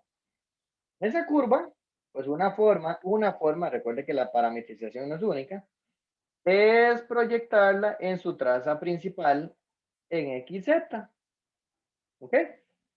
Entonces, en ese caso particular, la parametrización de esa manera me generaría en la X una T y en la Z un 4 menos T cuadrado con T variando de 0 a 2, ¿verdad? Okay, esa sería la parametrización para efectos de X y Z. Ya parametricé la proyección. Ahora tengo que darle altura, pero cuando yo le doy altura, la superficie que me da altura es el plano. Entonces, como proyecto en XZ, necesito ir al plano y despejar la variable Y. Como usted puede notar de aquí, el despeje de Y es 3 medios de X. Eso lo que quiere decir entonces es que la entrada del centro es 3 medios de X porque X es T. Y esta sería la parametrización, ¿ok? En el video previo nosotros tomábamos esa parametrización y ya nos poníamos a hacer cosas. En cambio ahora no hay que brincarse esta advertencia. Cuidado, verifique la orientación, porque de pronto yo no parametricé la curva C1, sino que más bien la hice al revés, porque C1 es la que sale del 004 y llega al 230. Esa es C1. Entonces, ¿cómo hago yo para saber si la curva me quedó bien orientada o me quedó al revés? Lo que haces es tomar el valor más pequeño en la variación del parámetro, que en ese caso sería 0, y me vengo y sustituyo acá. Si yo cambio la t por 0, aquí me queda 004. Eso lo que me quiere decir es que el primer punto que genera mi parametrización es este. Y ahora, si cambio por t igual 2, nótese que aquí me da 2 3, 0. ¿Qué es este otro? Quiere decir que en este ejercicio sí está bien orientada. Y uno dice, claro, entonces significa que no tengo que hacer nada adicional. Al final no tengo que cambiar el signo ni nada. Lo que me va a dar es la respuesta de manera directa y correcta. ¿Ok? Si usted detecta que los puntos le quedaron al revés, entonces usted lo que me hace es me pone un menos acá, con el cual usted me está indicando que la parametrización le quedó al revés y que vas a trabajar entonces con la curva opuesta. Eso justificaría de parte suya que entonces al final a la respuesta habría que cambiarle el signo. Así se controlaría. Ese detallito va a aparecer en el siguiente ejemplo. Así que por el momento no se desespere, terminamos este ejemplo contemplando el hecho que no hay que hacer nada con respecto a la parametrización porque sí quedó bien orientado. Ok, ese es el R1. El R1', vamos a derivar, entonces el R1' sería la derivada, la primera componente es 1, de la segunda es 3 medios, estoy derivando aquí, y pues la tercera es menos 2t. Así que este es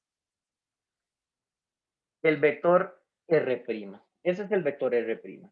Ok, de acuerdo con lo que yo les expliqué a ustedes, entonces, si yo estoy calculando la integral de línea que me están pidiendo sobre C1 de f de R, ¿qué es lo que les acabo de explicar? ¿Qué sería la integral de AB de f de R de t? Bueno, que aquí le llamé R1, producto punto R1'. Así es como se calcula. Yo sé que usted podría tener una duda y decirme, profesor, tengo una duda conceptual, porque usted aquí insistió muchísimo en que íbamos a usar el tangente unitario. Sí, pero vean que cuando yo hago la deducción, nótese que el t es el tangente unitario. Yo exhibí aquí la norma y la norma se canceló con esta otra norma. Lo que le quiero decir es que cuando ya yo use esta fórmula para calcular, esa fórmula ya se hizo su deducción habiendo exhibido la norma y la norma se canceló. Por lo tanto, en términos prácticos, cuando ya yo estoy ejecutando el cálculo como estoy en este momento, este vector no hay que dividirlo entre su norma, ya uno no tiene que hacerlo. Se ejecuta el producto punto aquí directo, ¿verdad? Pero te lo digo para que usted no quede como en un choque de ideas que uno dice, qué raro, dijo que la derivada había que dividirla, pero aquí no la está dividiendo entre la norma. Es que ya se hizo en la deducción de la fórmula. Esta fórmula ya está lista para aplicarse. Ok, como usted puede ver la fórmula, ya yo tengo el R1'. Y adicional, entonces lo que me faltaría es saber quién es f de R1 para poder contemplarlo ahí. Entonces, ¿quién es f de R1? Es lo que les decía. F de R1 sería ir al campo vectorial que aquí lo tengo e ir sustituyendo. Por ejemplo, aquí dice x menos y. Entonces yo me voy al campo. Este sería el x de t. Este sería permítame un momento. Este sería el y de t y este que está aquí es el z de t. Entonces, el x vale t y el y vale t. Entonces, cuando aquí me dicen que ponga x menos y, evaluar el campo vectorial o sea, evaluar la parametrización en el campo vectorial sería poner t menos 3 medios de t, porque eso es el x menos y. Aquí ahora dice, haga 2xz, sería 2x que es t por z que es 4 menos t cuadrado. Y luego dice que ponga z que es 4 menos t cuadrado. Esto que acabo de escribirle sería evaluar entonces el campo vectorial en la parametrización, lo cual simplificaría a menos un medio de t. Ahí puedo hasta distribuir si quiero, sería 2t cubo más 8t y luego aquí 4 menos t cuadrado. Entonces, ¿qué hay que hacer para terminar el ejercicio? Pues para terminar el ejercicio ya de manera muy sin gracia, lo que hay que hacer es fabricarse la integral con el producto punto de estos dos vectores. ¿A qué vectores me refiero? Hay que hacer el producto punto entre este vector y este que está aquí. Pero eso es un producto punto, o sea, hay que hacer producto punto. Entonces, lo único que me queda aquí sería la integral de 0 a 2, porque recuerde que ahí quedó establecida la parametrización. Y si yo voy haciendo el producto punto, pues hago primera entrada por primera entrada, sería menos un medio de t. Perfecto. Ahora, segunda entrada por segunda entrada, me quedaría más 3 medios de menos 2t a la 3 más 8t. Esa es la segunda entrada. Y luego la última sería menos 2t por 4 menos t cuadrado. Y como usted puede ver, aunque sea una integral larga, en el sentido de lo que escribí, pues esto es una integral en una variable que se puede hasta resolver a mano, o si quiere, así como está, usted se la digita en la calculadora y le da igual y listo. Lo que me da esta integral, que no tengo por aquí el resultado, esto ya se los dejo a ustedes, digamos que esa integral da L.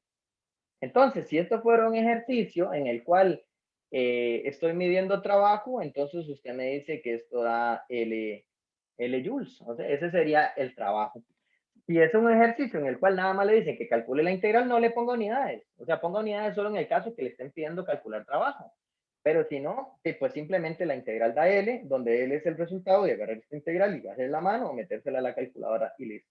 Y el cálculo de esta integral le aconsejo que no pierda tiempo, porque al fin y al cabo lo importante en este tipo de ejercicio, y ya por el nivel que vamos en el curso, lo importante es toda la formulación y lo que uno entiende de la aplicación. ¿Ok? Pero vamos a pasar a hacer un ejemplo más de un ejercicio de muy buen nivel. Ahí está la redacción, dice que calcule la integral de línea. Ajá, vea que aquí me están usando esa notación, que por cierto, por aquello que tenga duda, esa bolita que se le agrega acá, normalmente se emplea cuando la trayectoria es cerrada, cuando la trayectoria es cerrada. Entonces, en este caso, a diferencia del anterior, que yo lo que hice fue nada más medir desde el punto 004 al 230, esa trayectoria no es cerrada. En cambio, esta sí la es. Sí lo es. Esta trayectoria sí es cerrada, como lo puedes ver. Es una partícula, por ejemplo, que sale del 00, da toda la vuelta y regresa al 00. Podría ser que en función de su conocimiento de física, en este momento uno diga, profesor, pero si yo lo que estoy midiendo aquí es trabajo, no debería dar 0. Uno dice, no necesariamente, el trabajo no siempre da 0. No es cierto que el trabajo ejercido por un campo de fuerza sobre una trayectoria cerrada siempre da 0, porque eso depende de la naturaleza de cómo sea el campo vectorial de fuerzas, ¿ok? Entonces, más adelante en un video en el cual le voy a explicar una teoría que se llama la teoría de los campos conservativos, ahí sí le voy a decir que si usted tiene un campo conservativo, entonces la integral de línea sobre una trayectoria cerrada sí tiene que dar 0. Pero no se asuste si yo resuelvo este ejercicio y no me da 0. Ah, como puede ser que sí me dé 0, ¿verdad? Pero el punto es que no tiene por qué dar 0. Eso entonces, ese resultado que a veces se habla en física, tiene ciertas condiciones para que sea cierto, y en particular es que el campo de fuerzas tiene que ser conservativo, que es algo que vamos a estudiar en un próximo video. Entonces, bueno, como aquí hay dos curvas involucradas, voy a plantear las dos, lo que es el cálculo de las integrales. Entonces, eso sí se los voy a dejar ya por su cuenta, porque eso no aporto mayor cosa, sería simplemente digitarla en la calculadora, ¿no? Entonces, pensemos que esta curva de abajo, que está definida por medio círculo, es C1, y pues que la curva de arriba es C2. Entonces vamos a trabajar primero aquí, vamos a poner, trabajamos en C1 nada más. Y hay que ir una por una. Entonces trabajamos en C1. Y entonces vamos a comenzar por parametrizar a C1. Pues la parametrización de C1 nótese que es un círculo que está centrado en el 2,0 y de radio 2. Y por lo tanto, pues lo lógico, les decía yo, que es utilizar coordenadas polares para hacer la parametrización. En este caso, entonces, C1 voy a establecerlo a través de un R1. Para efectos de la coordenada X sería 2 más, es de radio 2, entonces sería 2 más 2 cos de t, coma, 2 en de t. Y pues le recuerdo también que las coordenadas polares se paran en el centro, generan un sistema como alternativo, ¿verdad? Alternativo. y por lo tanto aquí estaría rotando de aquí a aquí. Entonces, la variación del parámetro sería de pi a 2pi. De pi a 2pi, esa sería la variación del parámetro. Por lo que le acabo de explicar, si ya yo tengo la parametrización, que por cierto, perdón, pero usted nota que la forma en que varía el ángulo coincide con la forma del movimiento. Así que en este caso no hace falta que ni siquiera chequee la orientación de la curva, porque fijo, los ángulos me determinan la curva perfectamente. ¿Ok? O sea, en este caso la orientación quedó perfecta de una vez y no hace falta ni siquiera que la chequee. Si usted quiere, pues lo hace, agarra este valor de pi, lo evalúa aquí, se da cuenta que le da el 0,0, que es el valor del punto inicial, y después evalúa el 2pi y nota que le va a dar el 4,0, que es el punto final. O sea, no sobra que lo haga, pero me parece que sí es completamente innecesario por la forma en que yo controlo las polares con los ángulos. Okay. Ese es el R1. Entonces, si ese es el R1 prima sería menos 2 en dt, 2 cos de t. ¿Ok? Ese es el, ajá. Y ahora, ¿quién era el campo vectorial? Me decía, aquí lo tienes, vea, aquí lo tienes. Entonces me lo traigo para acá. Entonces, ¿qué es lo que seguía luego que uno tenía que hacer ya de manera bastante mecánica? Había que evaluar el campo vectorial en la parametrización. No, al revés, sería la parametrización, evaluarlo dentro del campo vectorial. Entonces, aquí dice que haga x más y. Entonces me dice, ¿quién es el x? Pues el x es este. Y este es el que iría para el y. Entonces, x más y es 2 más 2 cos de t más 2 en de t. Ese es el x más y. Coma. X cuadrado por y. Pues x cuadrado sería 2 más 2 cos de t al cuadrado por y, que es 2 en de t. Listo. Este es el campo vectorial que yo lo evalué. La parametrización se lo evalúa el campo vectorial. Y de acuerdo con la teoría, si yo quiero calcular la integral de línea sobre C1 nada más, que es donde estoy trabajando en este momento, sobre C1, sería la integral de pi a 2pi. Y ahora lo único que yo tendría que hacer es ejecutar, lo voy a apuntar mejor, el producto punto entre R1 de t con R1', con R1'. Sí, pero eso en este ejercicio sería ejecutar el producto punto de este vector, que le voy a encerrar en rojo, este vector con este que está aquí. Sí, pero si yo ejecuto el producto punto, primera entrada por primera entrada, sería, voy con calma, sería menos 2 en dt multiplicado por 2 más 2 cos de t más 2 en dt.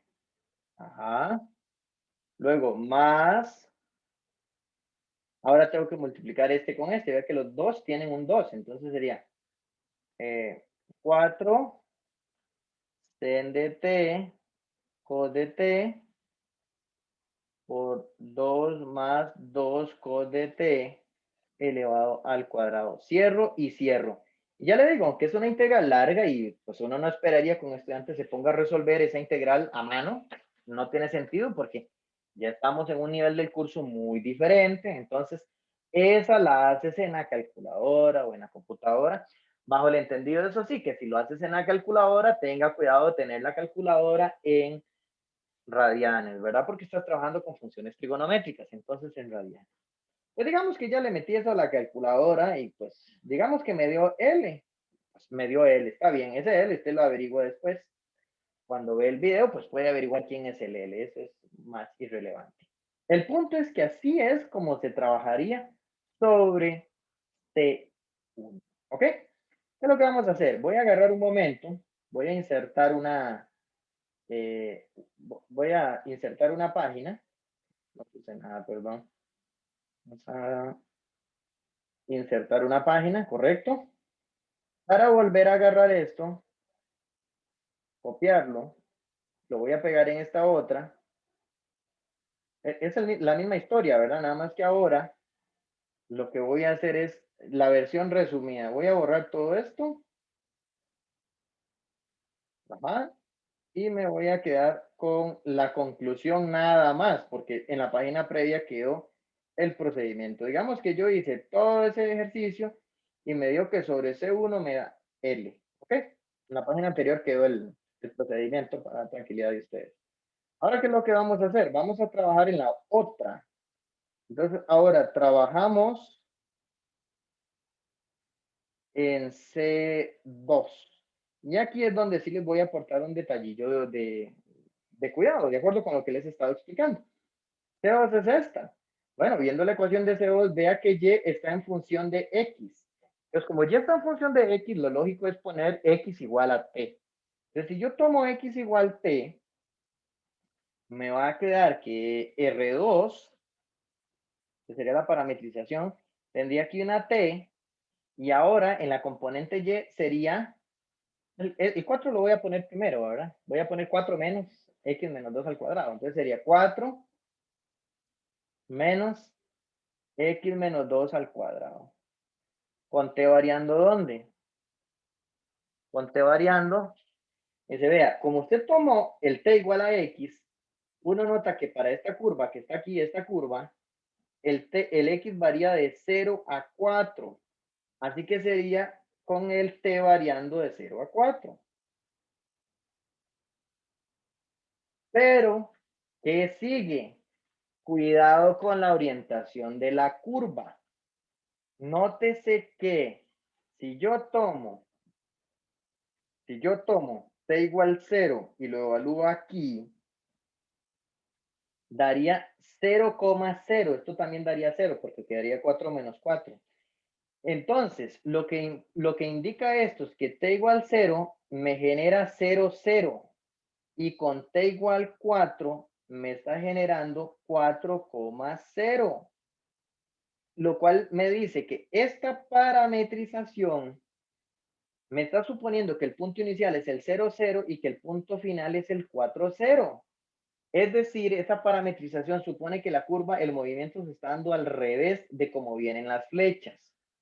Esto es el detalle que estaba insistiendo desde hace rato. Entonces, como yo noto que quedó orientada al revés, entonces simplemente pongo aquí 2 puntos y me confieso y digo, vean, yo no estoy trabajando con C2, voy a trabajar con menos C2. O sea, más bien terminé trabajando con menos C2, aquí también lo agregué, con menos C2 por cuestión de la orientación.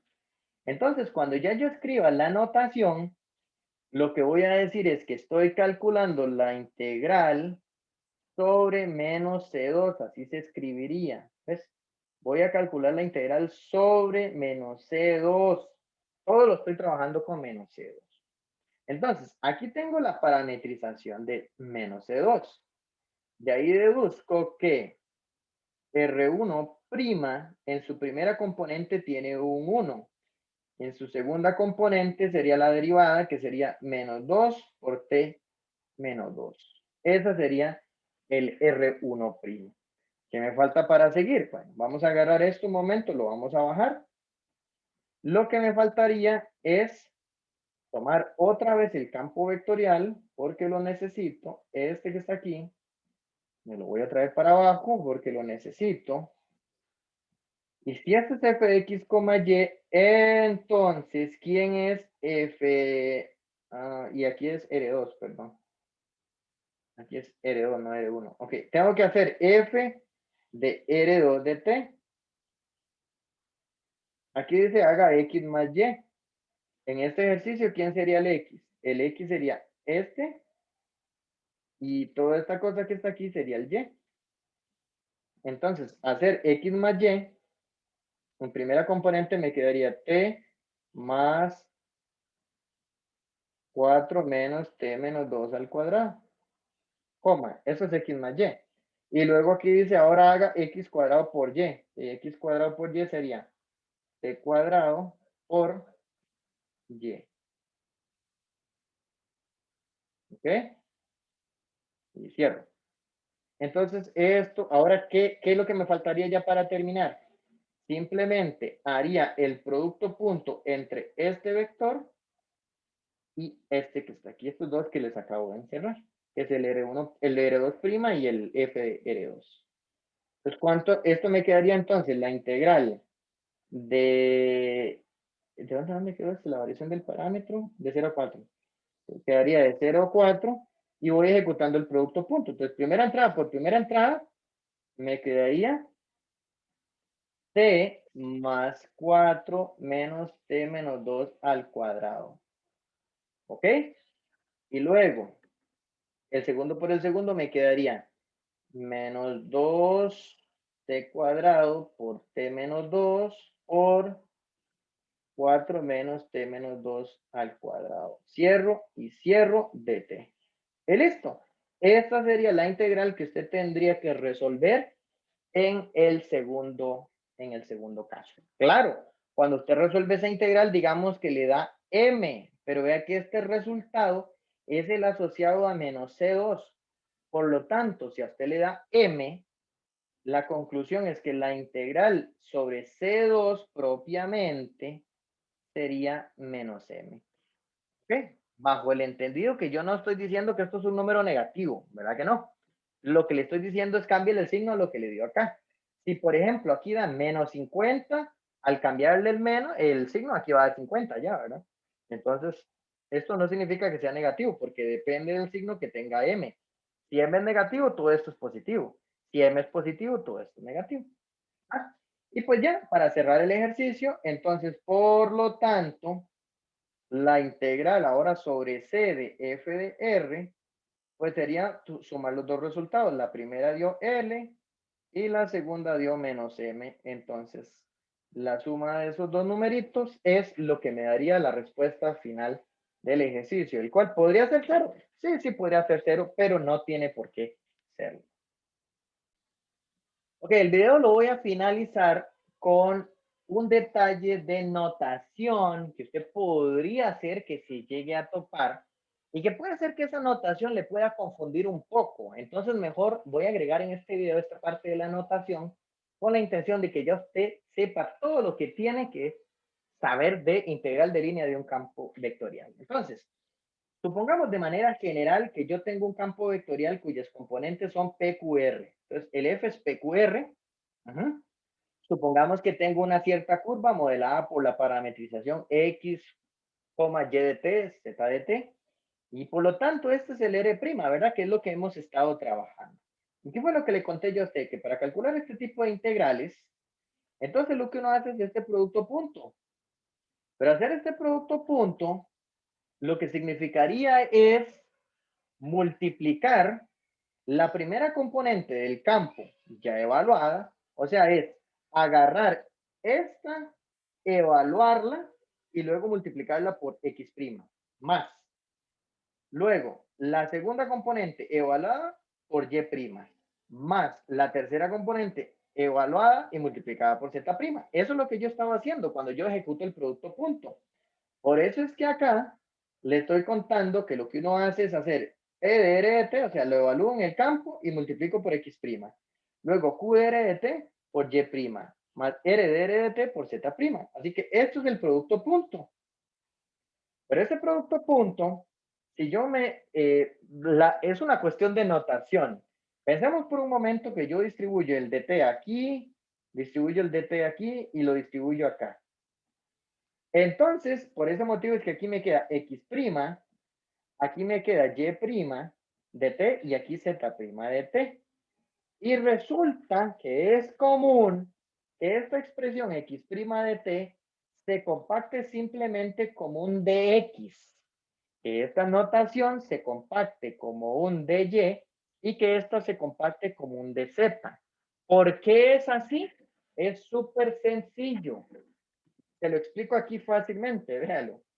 Porque usted los X los cambia por X de T, los Y los sustituye por Y de T y los Z por Z de T. ¿Qué pasa si yo agarro esta igualdad y la derivo con respecto a T a ambos lados? ¿Qué quedaría? Que dx es igual a X' de T. Luego esta otra, dy es igual a Y' de T y lo mismo con el dz. Entonces, por eso le estoy diciendo que esa expresión se suele cambiar por dx. esta por dy y así consecutivamente. Y por eso es que estas sustituciones valen. Entonces, esta integralota se vuelve a reescribir de esta manera, como p de x, q de y, r de z. ¿Ok? Que a su vez se acostumbra omitir las variables, solo se deja p de x, q de y r de z. Entonces, lo que le estoy diciendo es que hay otra notación más para este tipo de ejercicio. Como esta notación, ¿se acuerdan que esta, yo hace rato en el video expliqué que es esta misma? Ya yo expliqué que esta notación y estas son exactamente lo mismo. Lo que le acabo de explicar es que tengo otra notación más, que es esta de la derecha. ¿Ok? Esta notación de la derecha lo que quiere decir es que estás calculando la integral de línea de un campo vectorial, donde el campo vectorial, esta que está aquí es la primera componente de f, esta es la segunda y esta es la tercera. Entonces, ¿por qué es importante que usted sepa que esta notación vuelve a ser lo mismo? Porque resulta que usted se puede topar un ejemplo como este, que obviamente ya no voy a resolver, simplemente es para comentárselos. Resulta que el estudiante llega y le dicen que calcule esta integral y la notación le termina mareando porque no sabe qué significa esa notación. Lo que le estoy diciendo en este momento es que este ejercicio es lo mismo que me dijeran que calcule la integral de línea de un campo vectorial con el campo vectorial igual a esto, donde este 2x más y lo leí de acá y este xy lo leí de acá. ¿Lo ves? Entonces, si usted me dice, profesor, yo esto ya lo sé calcular porque usted me lo acaba de enseñar. Entonces yo le digo, perfecto. Entonces significa que usted en realidad sí sabía resolver este ejercicio. La diferencia es que lo que no conocía era la notación. Pero si ya yo le digo a usted que esta notación significa exactamente esto mismo, entonces ya usted sabe que para resolver este ejercicio en esta figura de la derecha, pues es un poquito engorroso porque son tres curvas, pero se hace el cálculo de la integral de línea sobre C1, sobre C2 y sobre C3. Digo un poquito engorroso entre comillas, porque como puede usted notar, ahí son segmentos, entonces los segmentos se parametrizan muy rápidamente, excepto este último, ¿verdad? Que como no es paralelo a un eje, hay que hacerlo vectorialmente, como les expliqué en el video de parametrización del segmento. En la misma línea, este otro. Vean este otro. Calcule esta integral. Esta notación a la gente, pues a veces le pone un poco nerviosa porque no la conoce. Si a mí me dicen que calcule esta integral sabiendo que C es la curva de la derecha, que tiene otra vez tres pedazos, entonces, que a mí me dijeran, el ejercicio de arriba es lo mismo que calcule la integral de línea con este campo vectorial, donde leí la primera componente de aquí, la segunda de aquí, y ojo que me traje el menos, ¿verdad? Este menos hay que traérselo, ¿no? Y el 3xz, pues ahí estaría. Entonces, estos ejercicios no son nuevos.